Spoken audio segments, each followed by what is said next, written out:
So we even have a lot of so-called folk tales about Layla and Majnun. And one of them is like this. So Majnun wants to read his love poem to Layla.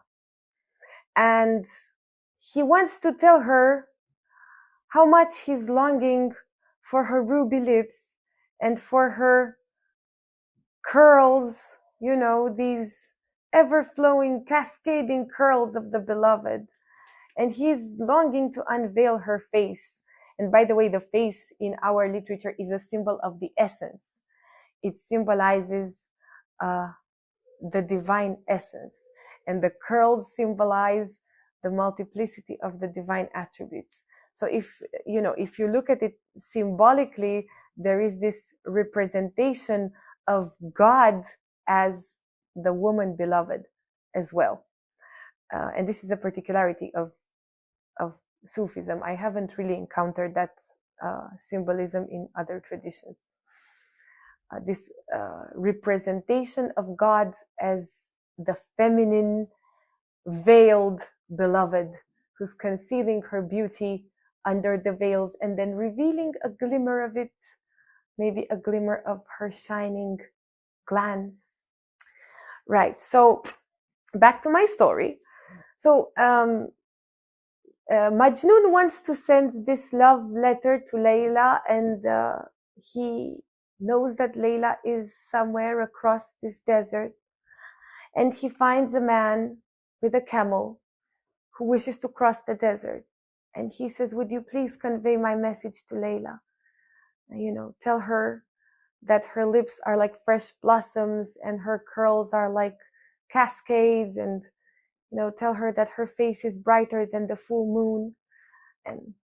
And the messenger memorizes all that, and he goes on traversing the desert, and he crosses half the desert on his camel, and then he sees Majnun running after him. Wait, please also tell Layla that her words are enlivening and they're like the water of life upon the heart, and also tell her that her voice is more melodious than than even the divine logos itself. And then, okay, the camelman says, yes, okay, I jotted that down. This is an oral tradition. It is passed on verbally. We don't write things down in this culture much. We write things down, but we mostly memorize them. The oral tradition is more relevant than the written tradition. And so the camelman goes on, and he is almost there. But then he sees Majnun running after him. And with his last breath, Majnun says, please also tell Layla that it is her unseen, essence. It is her unseen soul that I long for. And I long to merge with her soul. And, we are like two rivers that merge in the same ocean of love.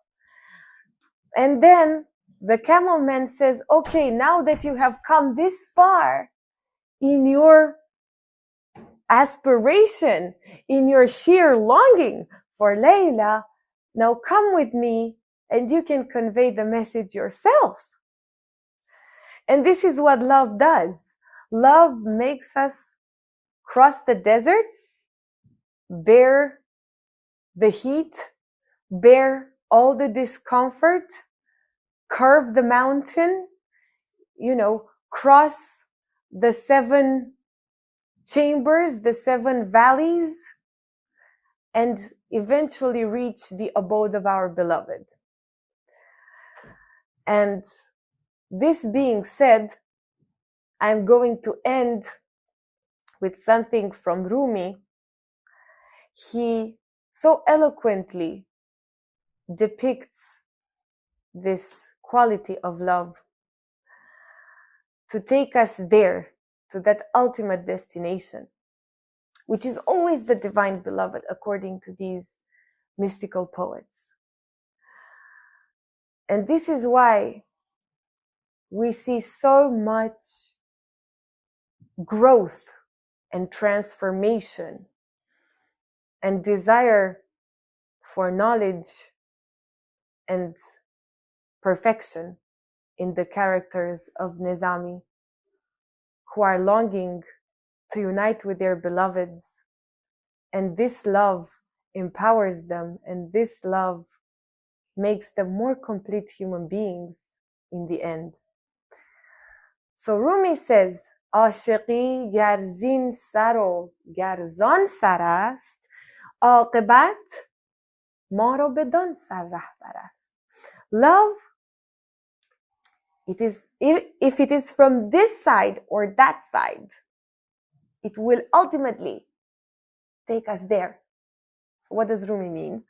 He means that love, in whatever form it may reveal itself, if it is love for Layla or for Shirin, or if it is, pure spiritual love for God, for faith, for some sort of personal, soulful goal, if it is love for service, to be in service to God's creation, to be in service to humanity, it will eventually take you there, to that ultimate love, to that universal love that encompasses all hearts. Because love is like a bridge, and this bridge always takes us to that final destination, which is fulfillment and completion. So can we say that Majnun or Farhad are unfulfilled in the end? Although they are annihilated in love, love consumes and burns them, but eventually their heart finds peace because they did all that was in their power for love. And it is this love that turns the earth of our being into the jewel of meaning.